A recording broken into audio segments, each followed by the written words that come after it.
لله نحمده ونستعينه ونستغفره ونعوذ بالله من شرور أنفسنا ومن سيئات أعمالنا من يهده الله فلا مضل له ومن يضلله فلا هادي له وأشهد أن لا إله إلا الله وحده لا شريك له وأشهد أن محمدا عبده ورسوله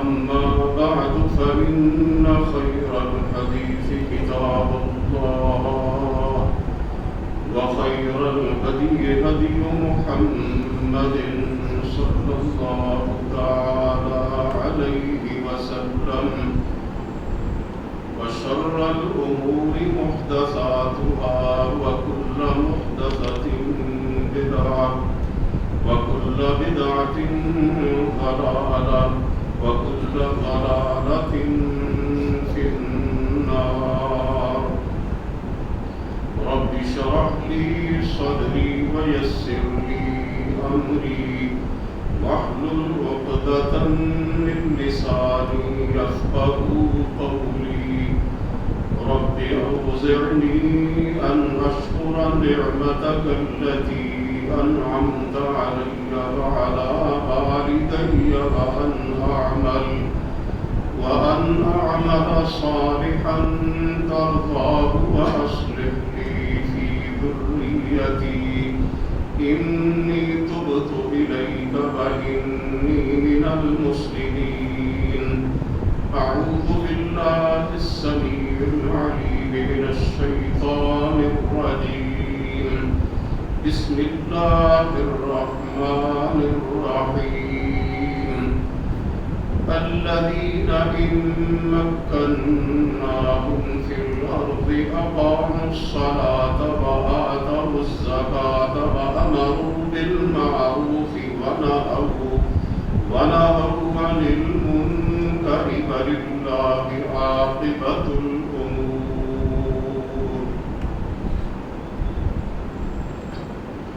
سب تعریفیں اللہ رب العالمین کے لیے ہیں. بے شمار درود و سلام نبی اقدس حضرت محمد الرسول اللہ صلی اللہ علیہ وآلہ وسلم کی ذات گرامی پر، آپ کی آل طاہرہ اور آپ کے صحابہ کرام پر، اور قیامت تک آپ کی فرما برداری کرنے والے ہر مسلمان پر اللہ کی کروڑوں رحمتیں ہوں. حضرات محترم، وطن عزیز پاکستان اللہ رب العزت کی بڑی عظیم نعمت ہے، لیکن یہ نعمت جتنی عظیم ہے اتنی ہی بڑی قربانیاں دے کر اسے حاصل کیا گیا ہے. اس کی بنیادوں میں ریت، سیمنٹ، اینٹیں یا بجری نہیں ہے، بلکہ بر صغیر کی مسلمانوں کی ہڈیاں، ان کا گوشت پوست، ان کا خون اور ان کی ماؤں بہنوں بیٹیوں کی تار تار عزتیں اور عصمتیں شامل ہیں. شاید تاریخ انسانیت میں کسی ملک کو بنانے کے لیے اتنی جانیں قربان نہیں ہوئی جتنی کہ پاکستان کو بنانے کے لیے قربان ہوئی. آج ہماری نوجوان نسل پوچھتی ہے یہ ملک کیوں بنایا گیا تھا، اس کا مقصد کیا تھا؟ اگر آپ اکٹھے ہی ہندوؤں کے ساتھ رہتے تو اس میں کیا حرج تھا؟ اور آج بھی اگر پاکستان بھارت کے ساتھ مل جائے تو اس سے کیا ہوگا؟ بدقسمتی سے اس نوجوان نسل کو معلوم نہیں ہے کہ ایک مومن اور ایک مسلمان کے نزدیک سب سے قیمتی چیز اس کا ایمان، اس کا عقیدہ اور اس کا دین ہوتا ہے، اور اپنے عقیدے، ایمان اور دین کو بچانے کے لیے مسلمانان برِ صغیر نے تاریخ کی عظیم المثال قربانیاں دے کر یہ وطن حاصل کیا تھا۔ اس کا مقصد محض ایک خطہ زمین کا حصول نہیں تھا، اس کا مقصد مسلمانوں کی ایک حکومت قائم کرنا نہیں تھا،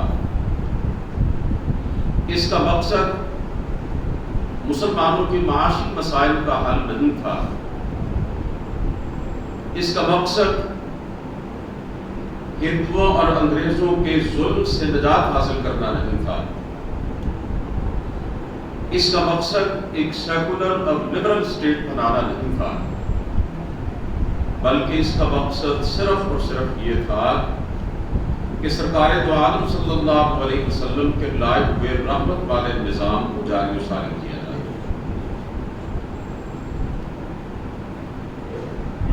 جب قیام پاکستان کی تحریک چل رہی تھی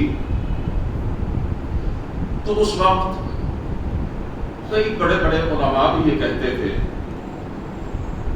کہ اس ملک کے بنانے کی کیا ضرورت ہے، ہندوستان میں ہم نمازیں پڑھتے ہیں، ہماری مسجدیں ہیں، ہم روزے بھی رکھتے ہیں، حج کے لیے بھی جاتے ہیں، ان عبادات کی ہمیں آزادی ہے، تو پھر الگ وطن کی ضرورت کیا ہے؟ حالانکہ حقیقی بات یہ ہے کہ نماز، روزہ، حج اور زکوٰۃ یہ تو محض عبادات ہیں، یہ بھی دین کا حصہ ہے، لیکن یہ پورا دین نہیں ہے۔ ہندوستان کے اندر مسلمان اگرچہ نماز اور روزے کی پابندی کرتے تھے، ان کی مسجدیں، ان کی عبادت گاہیں بھی قائم تھیں، لیکن جو اللہ تعالیٰ کا پورا دین ہے، اسلام کا معاشی نظام، اسلام کا سیاسی نظام، اسلام کا معاشرتی نظام، اللہ تعالیٰ کی حدود، سرکار دو عالم صلی اللہ علیہ وسلم کی لائی ہوئی شریعت، یہ تو ہندوستان میں نافذ نہیں تھی، اور نہ ہی متحدہ ہندوستان کے اندر اس کے نفاذ کا کوئی امکان تھا۔ حضرت اقبال نے ایسے ہی مسلمان علماء اور لیڈروں پر تبصرہ کرتے ہوئے کہا تھا، ملا کو جو ہے ہند میں سجدے کی اجازت نہ یہ سمجھتا ہے کہ اسلام ہے آزاد۔ پاکستان اس لیے حاصل کیا گیا تھا کہ اس میں دین اسلام کو بطور نظام حیات رائج کیا جائے۔ جو نعرہ لگایا گیا تھا اور جس نعرے کی بنیاد پر حضرت قائد اعظم علیہ الرحمہ نے مسلمانوں کو اکٹھا کیا تھا، تب پاکستان کا مطلب کیا؟ لا الہ الا اللہ، کہ ہم اس بنیاد پر ایک الگ وطن کے حصول کی تحریک چلا رہے ہیں کہ ہم وہاں پر حکمرانی ہوگی تو اللہ رب العزت کے دیے ہوئے ضابطہ حیات کی ہوگی، سرکار دو عالم صلی اللہ علیہ وسلم کی لائی ہوئی شریعت کی ہوگی، اور زندگی کے ایک ایک شعبے پر اسلام کا عادلانہ نظام رائج ہوگا۔ دنیا دیکھے گی کہ نظریہ اسلام پر بنائی ہوئی ایک اسٹیٹ اور ریاست کس طرح کی ہوتی ہے۔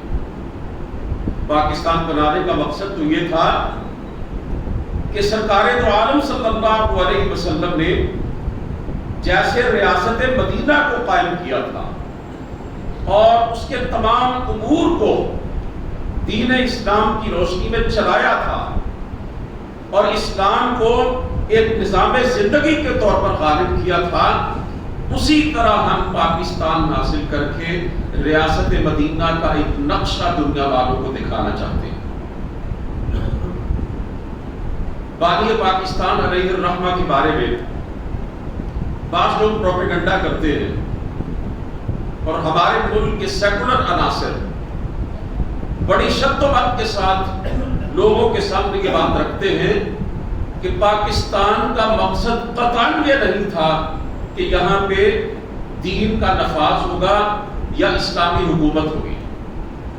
وہ کہتے ہیں یہ تو صرف اور صرف مسلمانوں کو اپنا ایک الگ وطن دینے کے لیے اس کی ساری تحریک شروع کی گئی تھی. قائد اعظم رحمۃ اللہ علیہ نے کبھی یہ نہیں کہا تھا کہ ہم دین اسلام کے قیام کے لیے یہ جدوجہد کر رہے.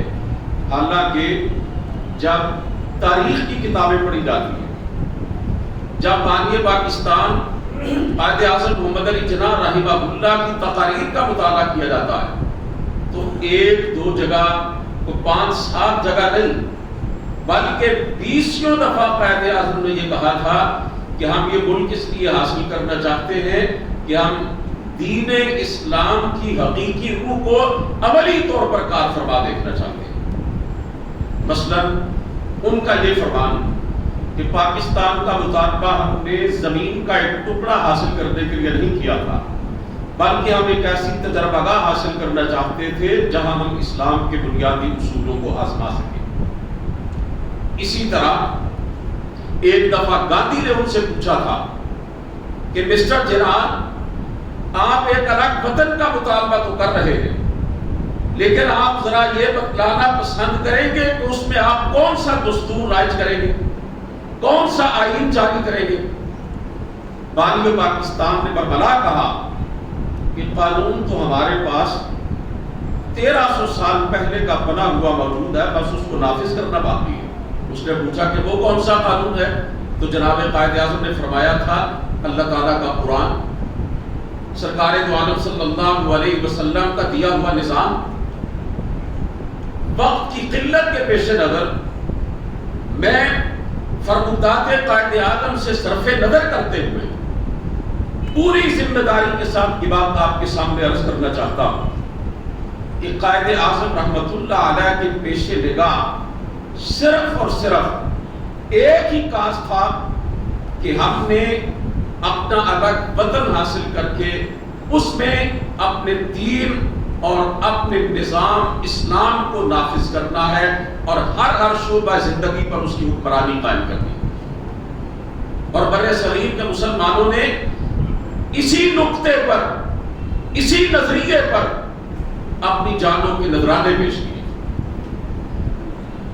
ہندوؤں اور سکھوں کی طرف سے اس وقت مسلمانوں پر جو مظالم ڈھائے گئے، یقین جانیں آج اگر فرعون بھی زندہ ہوتا تو شرما جاتا.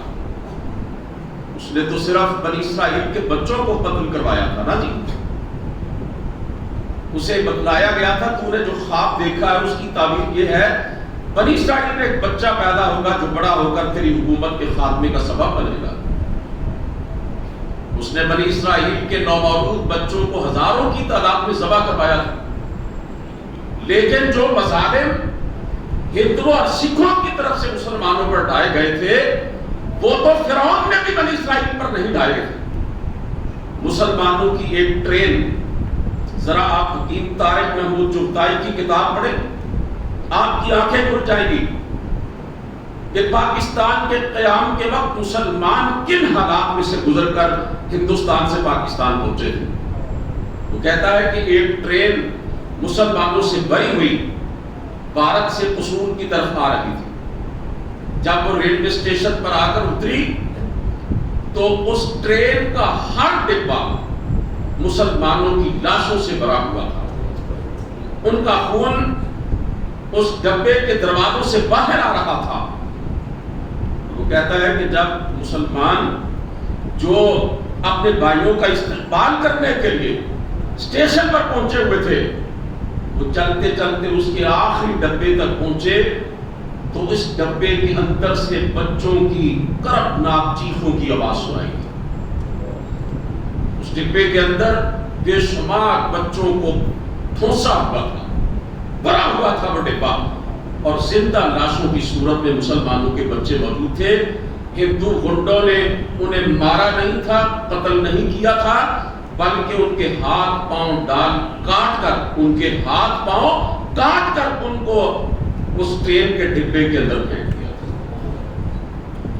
کہتا ہے یہ کربناک منظر بیان نہیں کیا جا سکتا۔ اسی طرح یہ بات بھی بتلائی گئی کہ ایک قافلے نے راستے میں آتے ہوئے ہندوؤں کو ایک ڈھیر پر اچھلتے ہوئے دیکھا، ناچتے ہوئے دیکھا، بھنگڑا ڈالتے ہوئے دیکھا۔ وہ کہتے ہیں جب غور سے دیکھا گیا تو وہ ڈھیر کسی اور چیز کا نہیں تھا، مسلمانوں کی بیٹیوں اور عورتوں کی کٹی ہوئی چھاتیوں کا ڈھیر تھا۔ پتہ نہیں کتنی عزت اور عصمتیں قربان ہوئی اس ملک کے حاصل کرنے کے لیے، اور آج کا نوجوان موٹر سائیکل کا سائلنسر نکال کر اور سڑکوں پر باجے بجاتے ہوئے کہتا ہے کہ یہ ملک اگر نہ بنایا جاتا تو کیا تھا؟ آخر اس کا مقصد کیا تھا؟ مقصد صرف یہ تھا کہ ہندوستان میں اسلام مخلوق تھا، ہندوستان میں دین محدود تھا، ہندوستان کے اندر انگریز اور ہندوؤں کے تسلط کی وجہ سے دین اسلام بطور نظام حیات غالب نہیں تھا۔ مطلب یہ تھا کہ نظریہ اسلام کی بنیاد پر ایک ریاست قائم کی جائے اور دنیا والوں کو دکھایا جائے کہ اسلام کیا ہے اور دین کیا ہے اور یہ کس طرح پوری دنیا کے لوگوں کے لیے باعث رحمت ہے۔ آج پاکستان اگرچہ اپنے حکمرانوں کی وجہ سے نشان عبرت بنا ہوا ہے، لیکن ان دیگر حالات کے اندر بھی پاکستان عالم کفر کی آنکھوں میں کھٹکتا ہے، اس لیے کہ اللہ اس کے رسول کے نام پر لیا گیا۔ پورا عالم اسلام جب بھی کوئی خطرہ درپیش آتا ہے پاکستان کی طرف دیکھتا ہے۔ آپ کو یاد ہوگا کہ یہ 90s کا دور تھا، 1990 کے بعد کوئی 94-95 کی بات ہے، بوسنیا کے مسلمانوں پر قیامت ڈائی گئی تھی، انہیں گاجر پولی کی طرح کاٹا گیا تھا۔ جنگ بند ہوئی تو اس کے بعد ایک اجلاس بلایا گیا، اس میں پوری دنیا کے مسلمانوں کے بڑے بڑے علماء اور زعماء موجود تھے۔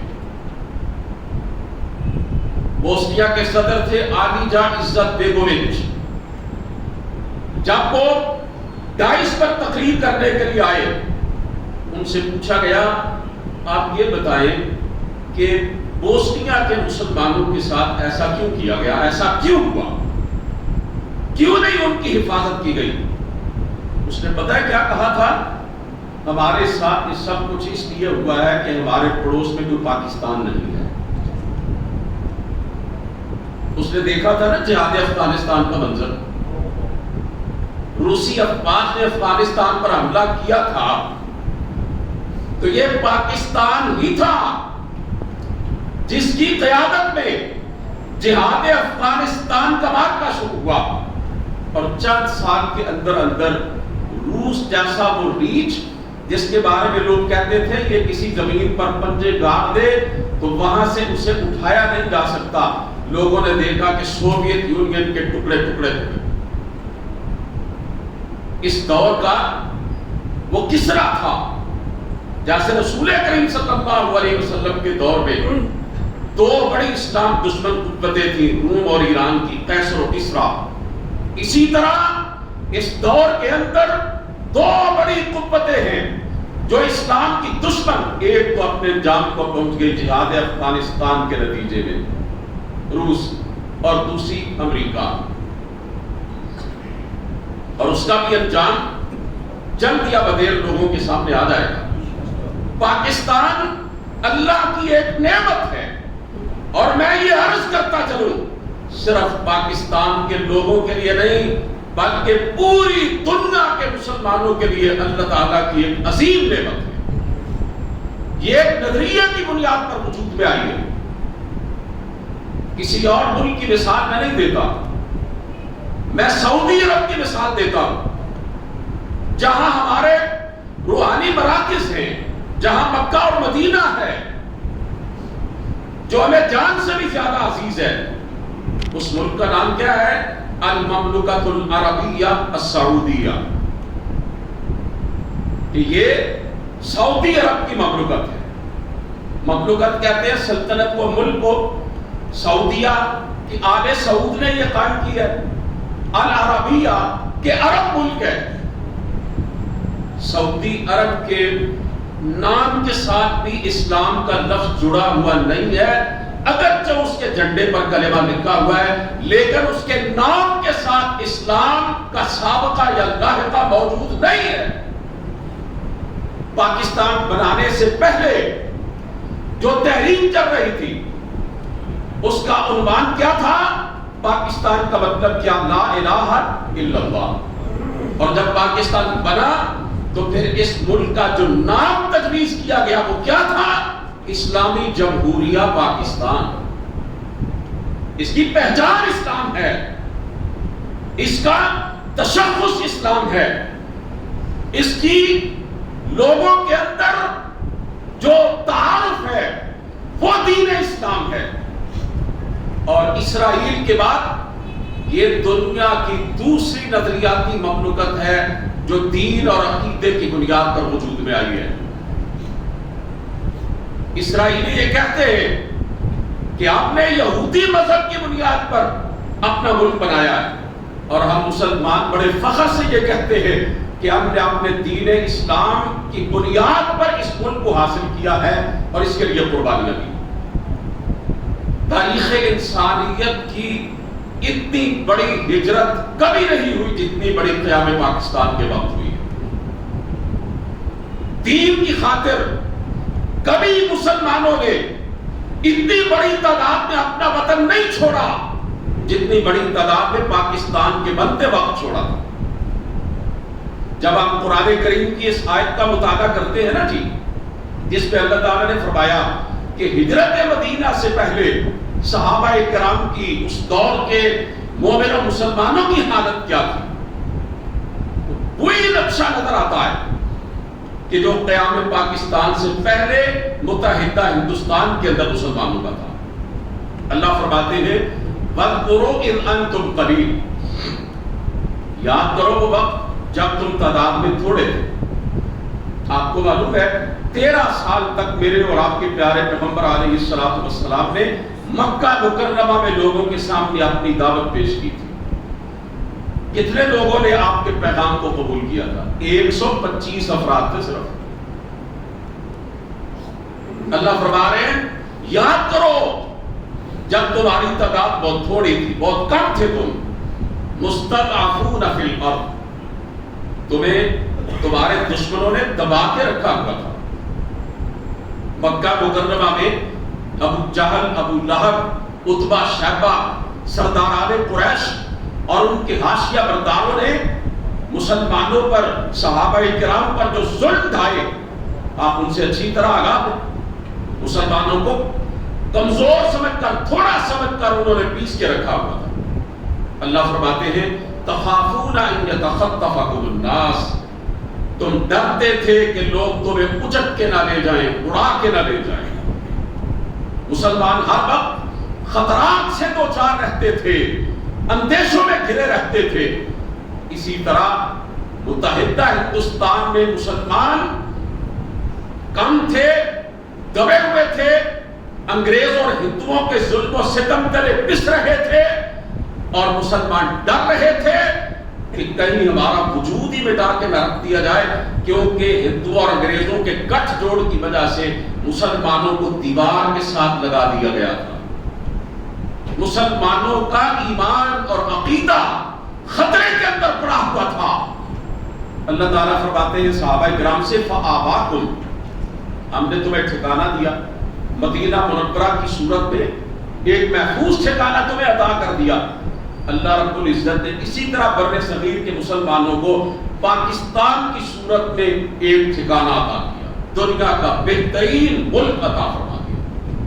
اللہ فرماتے ہیں وَأَيَّدَكُمْ بِنَصْرِ، اے صحابہ میرے نبی کے ساتھیوں، ہم نے اپنی تائید النصرت کے ساتھ تمہیں قوت عطا فرمائی.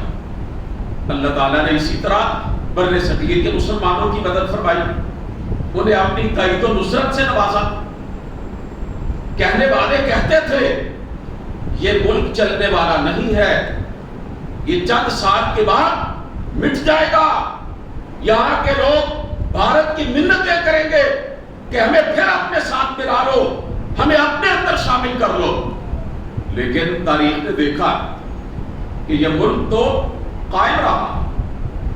1971 میں اس کے 2 ٹکڑے ہوئے, لیکن ایک الگ اسلامی ملک بنا.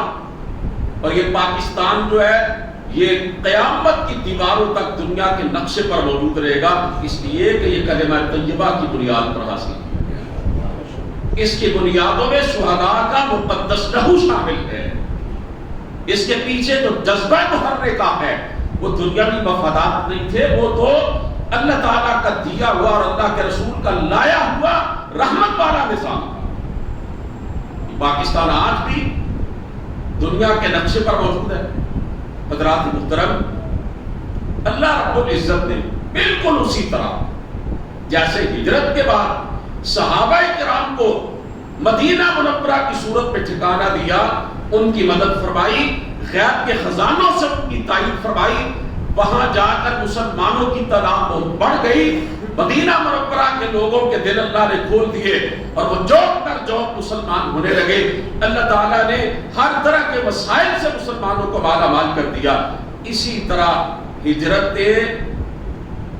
یہ جو ہجرت ہوئی قیام پاکستان کے بعد, ہجرت پاکستان اس کو کہہ لے, اس کے بعد بھی اللہ تعالیٰ نے بالکل اسی طرح اہل اسلام کو, بر صغیر کے مسلمانوں کو اپنی خصوصی مدد کے تحت ایک بہترین ٹھکانہ فراہم کر دیا. اس بات میں کوئی شک نہیں ہے, نہ اس سے کوئی انکار کرنے کی جرات کر سکتا ہے کہ پاکستان دنیا کا بہترین ملک ہے, وسائل سے مالا مال ہے, معدنیات سے بھرا پڑا ہے.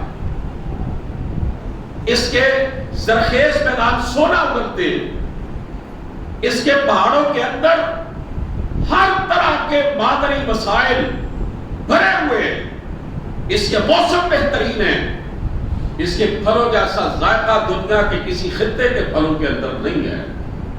اور جیسے یہاں کے لوگ اگرچہ بے عمل ہیں لیکن اللہ کے دین سے گہری محبت رکھنے والے ہیں, اللہ اس کے رسول سے گہری وابستگی رکھنے والے ہیں.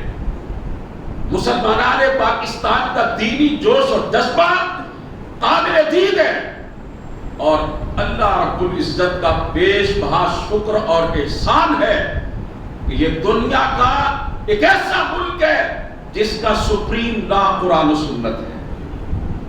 آج میرے کئی بھائیوں کو یہ بات معلوم نہیں ہے کہ پاکستان کا بالا تر قانون سپریم لا قرآن و سنت ہے, اور اس ملک کے دستور کے اندر یہ بات لکھی ہوئی ہے کہ دنیا کی کوئی طاقت, کوئی پارلیمنٹ, کوئی اسمبلی ایسا قانون پاس نہیں کر سکتی جو قرآن اور سنت کے خلاف ہو. یہ ایک بہت بڑی بات ہے. یہ قرارداد مقاصد جو ہمارے ملک کے آئین کا دیباچہ ہے, اس کے اندر یہ بات درج ہے. اسی لیے جب بھی سیکولر اور لبرل پارٹیوں کی طرف سے امریکہ اور اسلام دشمن قوتوں کے ایجنٹوں کی طرف سے پاکستان کی سیاسی صفوں کے اندر گھسے ہوئے پاکستان کے نظریے کے غداروں کی طرف سے کوئی ایسا قانون پاس کرنے کی کوشش کی گئی کہ جو قرآن اور سنت کے منافی تھا, تو اس کی بھرپور طریقے سے مزاحمت کی گئی, اور جو قوتیں دین کے اور قرآن اور سنت کے منافی قانون سازی کرنا چاہتی تھی ان کو منہ کی کھانا پڑی. کہ گزشتہ 5-6 سالوں میں آپ نے یہ منظر کئی دفعہ دیکھا, سندھ اسمبلی نے یہ قانون پاس کرنا چاہا, 18 سال سے کم عمر کا کوئی غیر مسلم اسلام قبول نہیں کر سکتا, اور جو کرنا چاہے گا 18 سال سے زیادہ عمر کا غیر مسلم, اس کے سامنے یہ رکاوٹیں آئیں گی. یعنی سندھ اسمبلی نے یہ قانون بنانا چاہا کہ کوئی غیر مسلم پاکستان کے اندر اسلام قبول نہیں کر سکتا, اپنے غیر ملکی آقاؤں کو خوش کرنے کے لیے یہ بل پاس کرنا چاہا. لیکن ایک مجاہد اٹھا پوری اسمبلی میں جس کا راستہ روکنے کی کوشش کی گئی, اس کے آنے سے پہلے اسمبلی کے گیٹ بند کر دیے گئے. وہ پہنچا اور وہاں کھڑے محافظوں سے کہا میں MP ہوں, مجھے اندر جانے دو. انہوں نے کہا جناب اسمبلی کے دروازے بند ہے, حکم دیا گیا کھولنے نہیں. وہ گیٹ کو پھلانگ کر, دیواروں کو پھلانگ کر گیا, اسمبلی کے اندر پہنچا اور کہا پاکستان کے دستور کے مطابق تم یہ قانون پاس نہیں کر سکتے, اس سے پہلے یہ اسلامی نظریاتی کونسل کے پاس جائے. سندھ اسمبلی کا نوجوان MPA جماعت اسلامی کا اکلوتا مجاہد پورے ایوان کے اندر ہاتھ ٹھونک کے کھڑا ہو گیا اور اس نے کہا یہ پاس کرنے کا حق ہی نہیں تمہیں, وہ بل پاس نہیں ہو سکا. یہ کون سا MP ہے جس نے سندھ اسمبلی کے اختتامی سیشن میں تقریر کرتے ہوئے یہ کہا تھا لوگوں میں نے وعدہ کیا تھا اپنی انتخابی مہم میں اپنے حلقے کے لوگوں کے ساتھ, میں نے یہ معاہدہ کیا تھا مجھے جتنی بھی تنخواہ مراعات اور الاؤنسز ملے گی میں سارے اپنے حلقے کے ترقیاتی کاموں پر لگاؤں گا. اس نے پوری لسٹ دکھائی, کہنے لگا 94 لاکھ روپے مجھے 5 سالہ دور میں تنخواہوں کے طور پر اور مراعات کے طور پر ملے, اور اتنے پیسے میں نے سیوریج پر لگائے, اتنے پیسے میں نے گلیوں نالیوں پر لگائے ہیں, اتنے پیسے میں نے ہسپتالوں اور سکولوں پر لگائے. ایسی مثال کو پیش کر سکتا ہے؟ جب بھی کسی بھی حکومت نے غیر اسلامی قانون سازی کرنے کی کوشش کی ہے, الحمدللہ مجاہدین اسلام نے تعداد تھوڑی ہونے کے باوجود ان کا ڈٹ کے مقابلہ کیا, اور دنیا کی کوئی طاقت بھی انشاءاللہ العزیز اس ملک کے اسلامی تشخص کو خراب کرنے میں کامیاب نہیں ہو سکتی. یہ بہت بڑا کارنامہ ہے جو میں ابھی آپ کے سامنے رکھنا چاہتا ہوں. قادیانی پوری دنیا کے اندر دندناتے کر رہے ہیں, امریکہ اور یورپ ان کی پشت پناہی کر رہا ہے, جرمنی اور کینیڈا ان کو ہاتھوں ہاتھ لے رہا ہے, پوری دنیا یورپ کے اندر اور افریقہ کے اندر ان کے مراکز قائم. لوگ انہیں احمدی مسلمان کہتے ہیں, لیکن پاکستان کی پارلیمنٹ نے علماء کی جد و جہد اور کوششوں کے نتیجے میں وہ مجبور ہو گئی پوری پارلیمنٹ کہ قادیانیوں کو غیر مسلم اقلیت قرار دلوایا. انہوں نے بڑی کوشش کی ہے اپنے آقاؤں کے ذریعے اس قانون کو ختم کرنے کی. ختم نبوت کے حوالے سے انہوں نے بڑی سازشیں کی ہیں, لیکن اسی پاکستان کے لوگوں نے تحریک ختم نبوت جب چلی تھی تو آپ کو پتہ ہے کتنے ہزار مسلمانوں نے, پاکستان کے لوگوں نے اپنی جانیں قربان کی تھی اپنی زمین پر, نبی کے نام پر حاصل کیے ہوئے اس ملک کے اندر اپنی ہی حکومتوں کے ظلم اور جبر کو برداشت کیا, لیکن ختم نبوت پر آنچ نہیں آنے دی. کئی میرے بزرگ جو یہاں بیٹھے اس وقت موجود ہوں گے, انہوں نے اپنی آنکھوں سے اس تحریک کو دیکھا ہوگا. ہزاروں کی تعداد میں مسلمانوں نے جام شہادت نوش کیا, اور اسی پس منظر میں باٹی چوک کا ایک واقعہ میں آپ کے سامنے رکھنا چاہتا ہوں.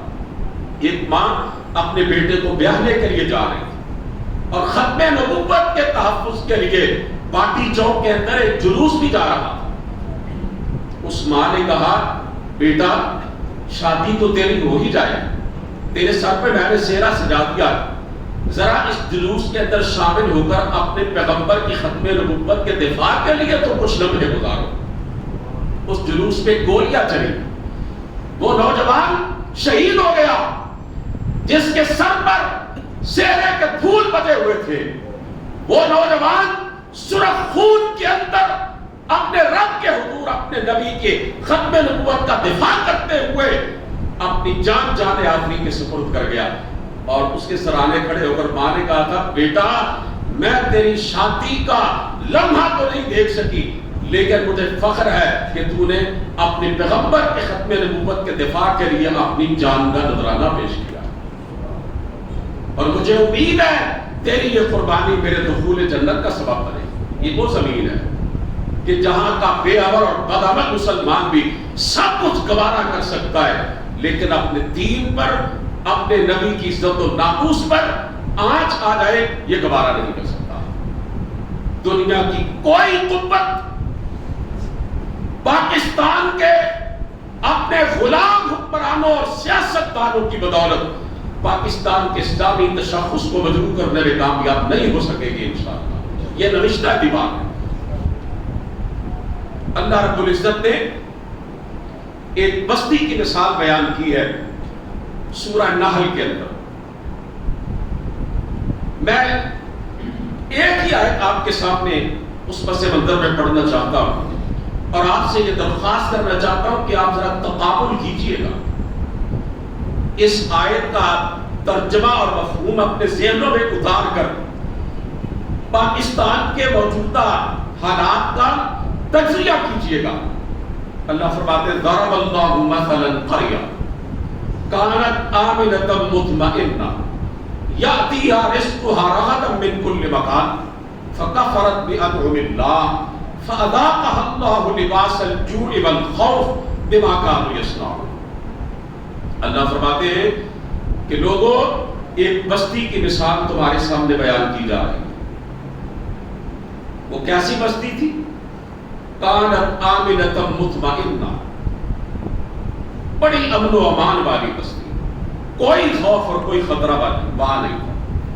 ہر کسی کی جان مال اور عزت محفوظ تھی اور اس کے رہنے والے بڑے مطمئن تھے، بڑے خوشحال تھے.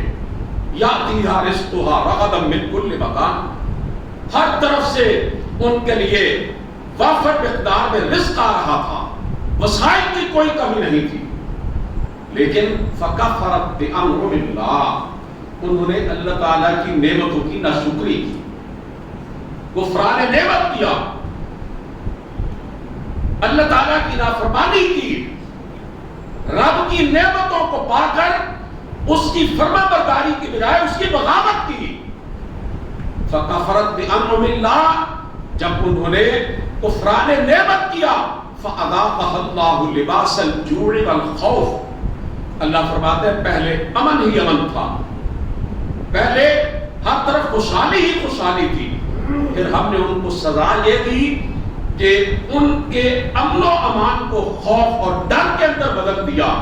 ساری بستی جو تھی اس کا امن و امان برباد ہو گیا، ہر کسی کو اپنی جان مال اور عزت کے لالے پڑ گئے.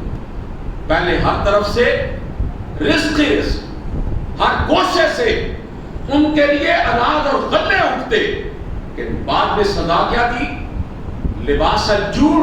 اللہ فرماتے ہیں ہم نے ان کو بھوک کا لباس پہنا، فقر و فاقہ ان پر مسلط کر دیا، بما کانوا یصنعون، ان کے کرتوتوں کی وجہ سے، ان کے اعمال بد کی وجہ سے. اللہ رب العزت نے ہمیں یہ پاکستان عطا کیا، اپنی بہت بڑی نعمت. وعدہ تھا مسلمانوں کا، یا اللہ الگ ملک دے دے، تیرا نظام رائٹ ہوگا، تیرے نبی کا لایا ہوا عادلانہ نظام یہاں پہ ہم جاری کریں گے. 76 سال ہو گئے اس ملک کو بنے ہوئے. اس ملک میں ہم نے سب کچھ دیکھا، فحاشی دیکھی، عریانی دیکھی ہے، بے حیائی دیکھی ہے، بے غیرتی دیکھی ہے، سود دیکھا ہے، اللہ اس کے رسول سے اعلان جنگ دیکھا ہے. اس میں ہم نے مہنگائی غربت دیکھی ہے، فقر و فاقہ دیکھا ہے. اس ملک میں ہم نے سوشلزم دیکھا ہے، اس میں ہم نے سرمایہ دارانہ نظام دیکھا ہے، اور دیکھ رہے ہیں اس ملک میں پتہ نہیں کون کون سا نظام جو ہے وہ آزمایا گیا. لیکن 5 صدی گزر گئی، اس ملک میں وہ رحمت والا، وہ بے مثال نظام ہمیں آج تک نظر نہیں آیا، اور ایک دن کے لیے بھی نظر نہیں آیا جس کے نفاذ کے لیے بر صغیر کے مسلمانوں نے تاریخ کی بے مثال قربانیاں دی. وہ نظام ہمیں دکھائی نہیں دیتا. اس کا سبب کیا ہے؟ ہمارے حکمرانوں کی منافقت. وہ زبانی طور پر یہ نہیں کہہ سکتے تھے کہ ہم اس ملک میں دین اسلام کو جاری نہیں کر سکتے، کمپنی والے کے نظام کو نافذ نہیں کر سکتے. ان کے اندر اتنی جرأت نہیں تھی یہ کہنے کی، اس لیے کہ اگر وہ ایسا کہتے تو لوگ ان کو ووٹ نہ دیتے، لوگ انہیں اقتدار میں نہ پہنچاتے. انہوں نے نہ زبانی طور پر برملا اللہ اس کے رسول کے نظام سے برات کا اظہار کرنا گوارا کیا، اور نہ اس کو نافذ کرنا گوارا کیا. انہوں نے منافقت کی ہے، دوگلی پالیسی اپنائی ہے. 2-4 سال 5 سال پہلے آپ نے ریاست مدینہ کی باتیں سنی. حکومت کی طرف سے ریاست مدینہ کی رٹ سنی، لیکن کسی نے دیکھا ریاست مدینہ کا نقشہ؟ یہ ملک اگر آج تک اپنی منزل سے ہمکنار نہیں ہوا تو اس کا سبب میں بلا خوف تردید کہتا ہوں اس ملک کے ماضی کے اور موجودہ حکمرانوں کی منافقت کی پالیسی کا نتیجہ۔ انہوں نے اپنے خیال ملکی آقاؤں کو خوش کرنے کے لیے اور اپنی حکومتوں کو بچانے کے لیے اسلام دشمن طاقتوں کے ساتھ ساز باز کی۔ اس موقع پر میں جماعت اسلامی بنگلہ دیش کے قائدین کو خراج عقیدت پیش کرنا چاہتا ہوں کہ جنہوں نے اس ملک کی دونوں سرحدوں کی حفاظت کی۔ ایک کسی ملک کی نظریاتی سرحدیں ہوتی ہیں، ایک جغرافیائی سرحدیں ہوتی ہیں۔ جغرافیائی سرحدیں بارڈر ہوتے ہیں جو ایک ملک کو دوسرے ملک سے جدا کرتے ہیں، اور نظریاتی سرحدیں ہوتی ہیں جس نظریے پر، جس سوچ اور فکر پر کوئی ملک بنتا ہے۔ جماعت اسلامی بنگلہ دیش کے قائدین نے اپنی جانوں کے نذرانے پیش کیے اس ملک کی نظریاتی جغرافیائی سرحدوں کے تحفظ کے لیے۔ 1971 عیسوی میں جب پاکستان کو توڑنے کی سازشیں کی گئی تو اس وقت جماعت اسلامی کے قائدین نے اور کارکنان نے اپنا لہو پیش کیا پاکستان کو بچانے کے لیے۔ اور آج کوئی 40 سال سے بھی زیادہ کا عرصہ گزر گیا، بنگلہ دیش کی وزیر اعظم حسینہ واجد جو بلا شبہ ڈائن کی صورت اختیار کر چکی ہے، وہ ایک خون پینے والی چڑیل بن چکی ہے، اس نے جماعت اسلامی بنگلہ دیش کی پوری قیادت کو پھانسیوں پہ لٹکا دیا۔ عبد القادر ملا شہید، علی حسن مجاہد شہید، جماعت اسلامی بنگلہ دیش کا امیر مولانا مطیع الرحمن نظامی شہید، میر قاسم شہید، اور اسی طرح 2 ایسی شخصیات کو جیل کے اندر اتنا عرصہ رکھا گیا اور اس طرح ان کو تڑپایا گیا کہ وہ حالت قید کے اندر اپنی جان اپنے رب کے حضور پیش کر کے چلے گئے۔ جرم کیا تھا ان کا؟ پاکستان کا دفاع، پاکستان کی حفاظت، پاکستان کے نظریے کی حفاظت۔ پروفیسر غلام اعظم اور اب علامہ دلاور حسین سعیدی صاحب، یہ دونوں قائدین انٹرنیشنل لیول کے، بین الاقوامی سطح کے اسلامی اسکالر تھے۔ پروفیسر غلام اعظم صاحب کو دنیا کا کوئی ایسا شخص جس نے دین کو تھوڑا سا بھی پڑھا ہے ایسا نہیں ہے جو ان کو جانتا نہ۔ ان کی بڑی خدمات ہے دین اسلام کی ترویج و اشاعت کے لیے۔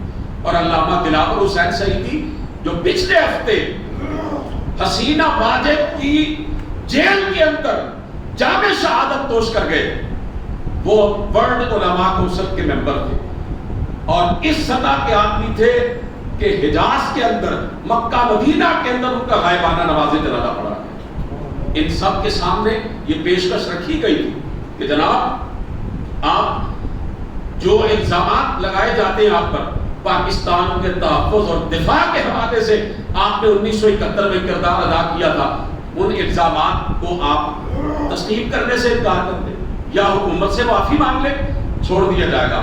انہوں نے کہا نہیں، ہم نے کوشش کی، جد و جہد کی نظریہ اسلام کے تحفظ کے لیے، دین اسلام کے نام پر بنے ہوئے ملک کو بچانے کے لیے کوئی کمپرومائز نہیں کیا، کوئی معذرت نہیں کی، کوئی معافی نامہ لکھ کر نہیں دیا، سولیوں پر لٹک گئے اور یہ سبق دے گئے کہ اے دستے دفاع سرحلی ارباب وفا کے، کٹ جائیں تو کٹ جائیں، جھکائے نہیں جاتے۔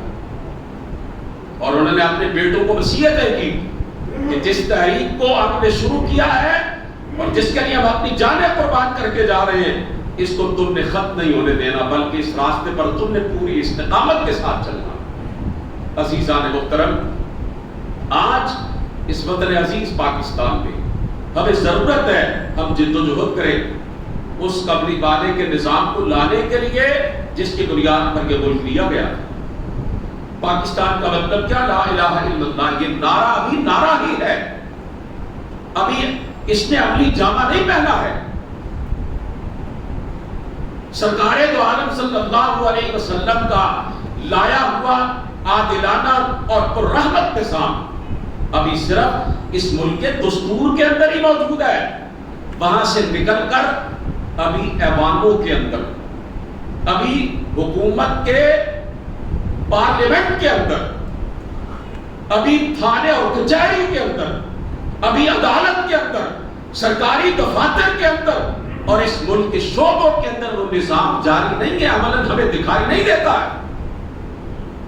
آج ہمارا ملک ایک تماشا بنا ہوا ہے، ایک عدم مساوات ہے، ظلم ہے، بے انصافی ہے، غریب کو اس کا حق نہیں ملتا، طاقتور کے لیے کوئی قانون نہیں ہے۔ آج یہ ملک ایک جنگل کا منظر پیش کر رہا ہے۔ آج حکمرانوں نے اس ملک کے کروڑوں عوام کے وسائل پہ ڈاکہ مارا ہے، اپنی جیبیں بھری ہے اپنے مفادات کے لیے، اس ملک کے بسنے والے لوگوں کو مہنگائی اور غربت کی چکی میں پیسا ہے۔ انہوں نے IMF اور ورلڈ بینک کی معاشی غلامی میں چکنا ہے، انہوں نے قرضے لے کر باہر کے ملکوں میں جمع کروائے ہیں اور ان کی ادائیگی کرنے کے لیے بجلی اور پیٹرول کے ریٹ آئے دن بڑھا کر حکمرانوں کو جبر کی عوام کو جبر کی چکی میں پیس رہے ہیں۔ ابھی کل ریاڑی کا واقعہ ہے، ایک مستری مزدور آدمی، اس کو پچھلے مہینے بل آیا تھا 23,000 روپے بجلی کا، اس نے موٹر سائیکل بیچ کر وہ بل ادا کیا، اس مہینے اس کو بجلی کا بل آیا 26,000 اور اس بیچارے نے خودکشی کر لی، اس نے اپنے گلے میں پھندا ڈال دیا۔ ایسی مثالیں ہر دوسرے چوتھے روز ہمیں سننے کو ملتی۔ حضرات محترم، اب اس ملک کے عوام کی آنکھیں کھل جانی چاہیے، اب اس قوم کو یہ شعور آ جانا چاہیے کہ ہمارے جتنے بھی مسائل ہیں اور جس نوعیت کے بھی ہیں ان کا واحد سبب ہمارے حکمرانوں کی لوٹ مار ہے، کرپشن ہے، بدعنوانی ہے۔ اس ملک کے وسائل کو انہوں نے شیر مادر سمجھ کر ہڑپ کیا ہے، اور یہی وہ بالادست طبقے ہیں کہ جن کے لیے کوئی قانون نہیں ہے، کوئی ان کے لیے عدالت نہیں ہے، اور وہ دندراتے پھرتے ہیں درندوں کی صورت میں۔ سندھ کا ضلع خیرپور، اس کے اندر ایک چھوٹا سا قصبہ ہے رانی پور، وہاں پر ایک MP ہے، وہ پیر بھی ہے، سید بھی ہے۔ اس کے گھر میں 10 سالہ بچی کے ساتھ جو کچھ ہوا ہے، حضرات محترم، انسانیت کام کیا رہتی ہے۔ اس بچی کے ساتھ اس بدبخت نے زیادتی کی اور اس طریقے کے ساتھ اس نے جنسی درندگی کا مظاہرہ کیا ہے۔ میں نے وہ پوری تفصیل پڑھی ہے، اللہ کی قسم ہے میں آپ کے سامنے الفاظ میں بیان نہیں کر سکتا۔ میں یہاں تک صرف کہنا چاہوں گا، کم از کم میرے اپنے علم کے مطابق اس زمین کی دھرتی پر آج تک کسی بیٹی کے ساتھ وہ ظلم نہیں ہوا جو اس بدبخت نے کیا۔ اور ایسی کئی بچیاں، جب ان سے پوچھا گیا نا کتنی بچیاں نوکرانیوں کی صورت میں، خادماؤں کی صورت میں، تو جواب دیا گیا اتنی ہے کبھی گنی ہی نہیں۔ یہ ایک واقعہ ہے جو منظر عام پہ آ گیا، جو سوشل میڈیا کے ذریعے وائرل ہو گیا، لوگوں کو اس کا علم ہو گیا۔ پتہ نہیں ایسے کتنے سینکڑوں ہزاروں واقعات ہیں جن سے لوگوں کو کوئی واقفیت ہی نہیں ہے، کوئی آگاہی ہی نہیں۔ آپ دیکھ لیجئے، وہ باثر آدمی، وہ پیپلز پارٹی کا MP ہے، وہ جناب وڈیرا اور پیر، وقتی طور پر اسے سلاخوں کے پیچھے بھیجا گیا، لیکن چند دن کے بعد، 2-4 ماہ گزر جانے کے بعد سارے معاملے کو ٹھنڈا کر دیا جائے گا اور وہ پھر پہلے کی طرح ہی اپنی بدماشی اور عیاشی جو ہے اس کو جان میں سائے رکھے گا۔ حضرات محترم، اس ملک کے مسائل کا ایک بہت بڑا سبب میرٹ کی پامالی ہے۔ اس ملک کا عدالتی نظام ناکارہ ہو چکا ہے، کچرے کا ڈھیر بن چکا ہے۔ اس ملک کے عوام انصاف کے لیے ترستے ہیں، غریب کا کوئی پرسان حال نہیں ہے۔ انصاف اتنا مہنگا ہو چکا ہے، عام آدمی اس کا تصور بھی نہیں کر سکتا، اور دیر سے جتنا انصاف ہوتا ہے نا، یوں سمجھ لیں وہ انصاف نہیں ہے، وہ ظلم کی بدترین شکل ہے۔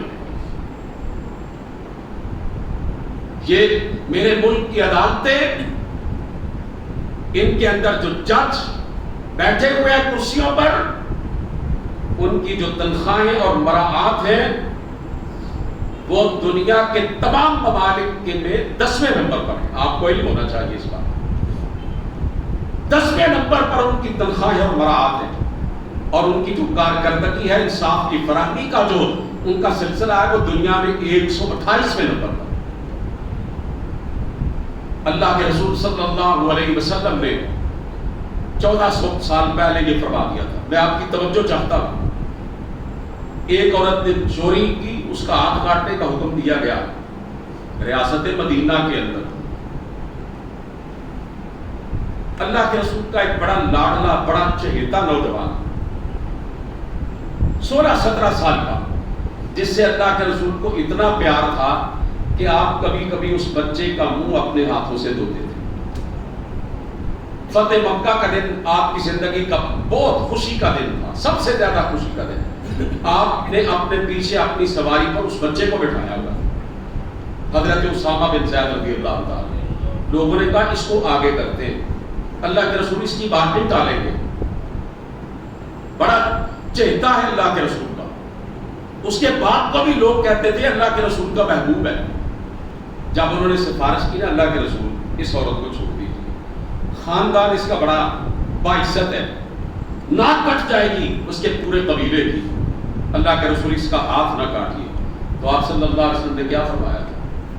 لوگوں کو مسجد میں جمع کیا، خطبہ دیا، اور آپ نے فرمایا تم سے پہلی قومیں اسی لیے تباہ ہوئی جب کوئی بڑا طاقتور، کوئی امیر آدمی جرم کرتا تھا اسے چھوڑ دیتے تھے، جب کوئی غریب، کوئی کمزور آدمی جرم کرتا تھا کہتے تھے یہ قانون ہے، اس کے مطابق اس کو پوری سزا دی جائے۔ فرمایا اس بات نے پہلی قوموں کو تباہ کیا، اور آج میرے ملک کی تباہی کا بھی یہی سبب ہے۔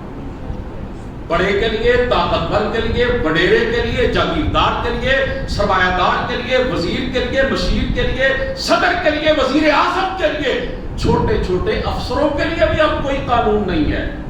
اور غریب عوام بیچارے ڈرتے پھرتے ہیں کوئی ایسی حرکت نہ ہو جائے کہ جس کی وجہ سے ہم انتظامیہ یا پولیس کی ہتھیلی چڑھ جائیں، جس کی وجہ سے ہم قانون کی گرفت میں آ جائیں۔ پھر آپ نے مثال دی، پوری امت کو آپ نے سمجھایا اگر بچنا چاہتے ہو دنیا کی تباہی سے ایک جملہ کہتا ہوں، اس کے بعد ضرورت نہیں کچھ اور کہنے کی۔ فرمایا واللہ لو ان فاطمہ بنت محمد سرقت لقطعت یدها۔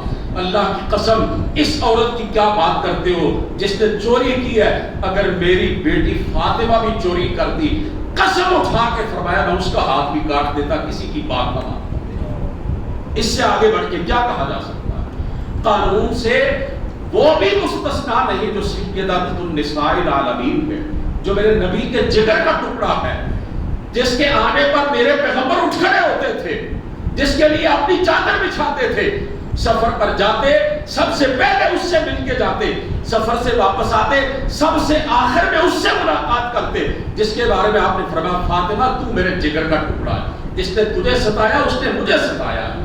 جس بیٹی سے آپ نے کہا تھا وہ میری لخت جگر، اپنی وفات کے وقت آپ نے فرمایا تھا کہ روز قیامت سب سے پہلے میرے خاندان میں تو مجھ سے ملاقات کرے گی، اس سے بڑھ کے کون ہو سکتا ہے؟ اس سے افضل کون ہو سکتا ہے؟ اس سے محترم کون ہو سکتا ہے؟ اس کے بارے میں میرے نبی نے فرمایا تھا میں قانون کی عملداری کے لیے آیا ہوں، اللہ نے جو نظام دیا ہے اس کو قائم کرنے کے لیے آیا ہوں، اور ایسے قائم کروں گا۔ فرض کرو میری اپنی یہ بیٹی فاطمہ بھی چوری کرتی، اللہ کی قسم اس سزا سے بچ نہ پاتی۔ آج اس ملک کے معاشرے کی تباہی اور بربادی کا سبب یہ اسلام کا عادلانہ نظام رائج نہیں ہے، اسلام کا مساوات کا تصور عملاً کہیں موجود نہیں ہے۔ اور آج کل ایک مہم چلائی ہوئی ہے تنظیم اسلامی، جو کہ ڈاکٹر اسرار احمد صاحب مرحوم کی بنائی ہوئی تنظیم ہے، کہ نظریہ ہے بقائے پاکستان نفاذ عدل اسلام، کہ اگر پاکستان کی بقا چاہتے ہو، اس کی ترقی چاہتے ہو، تو اس کا ایک ہی طریقہ ہے کہ اسلام کا جو عادلانہ نظام جو انسانیت کے لیے رحمت ہے اس کو اس ملک کے اندر جاری کرو۔ جماعت اسلامی پاکستان اسی کے لیے کوشاں ہے اور لوگوں کو اسی کی طرف متوجہ کرتی رہتی ہے۔ حضرات محترم، وقت کافی ہو چکا ہے، میں معذرت چاہتا ہوں، 5-7 منٹ اوپر ہو گئے۔ اللہ تعالیٰ آپ کو جزائے خیر عطا فرمائے۔ نوجوانوں کو یہ بات سمجھنی چاہیے، اس ملک کی ہم نے جتنی قیمت چکائی ہے اس کا تصور نہیں کیا جا سکتا۔ ہمارے بڑوں اور ہمارے بزرگوں نے جو کچھ اس کے لیے برداشت کیا تم اس کا تصور نہیں کر سکتے۔ یہ عطیہ خدا بندی ہے، یہ تحفہ خدا بندی ہے، یہ سرکار دو عالم صلی اللہ علیہ وسلم کا فیضان ہے، یہ ریاست مدینہ کا عملی نمونہ ہے، یہ نظریاتی مملکت ہے، یہ دین اور اسلام کے نام پر بنا ہوا ایک پاکیزہ ملک ہے۔ اس میں اللہ اور اس کے رسول کے نظام کو رائج کرنے کے لیے اے نوجوانوں جد و جہد کے اندر شامل ہو جاؤ۔ یہ بے مقصدیت کی زندگی چھوڑ دو، اپنے نظریہ حیات کا شعور حاصل کرو اور اس ملک میں اسلام کے عادلانہ نظام کو قائم کرنے کے لیے اپنی صلاحیتیں کھپاؤ۔ ابھی یہ میرے بزرگ موجود ہیں، بابا جی علم دین صاحب، انہوں نے پاکستان بنتے ہوئے دیکھا تھا۔ آپ تشریف رکھے، وقت نہیں ہے میرے پاس، میں ان سے ملاقات کرنا چاہتا تھا، کبھی ہم ان کی باتیں سنیں گے۔ اللہ سے دعا ہے میرے ملک کی حفاظت فرمائے، اس پاکستان کو اللہ قائم و دائم رکھے۔ وما علینا الا البلاغ۔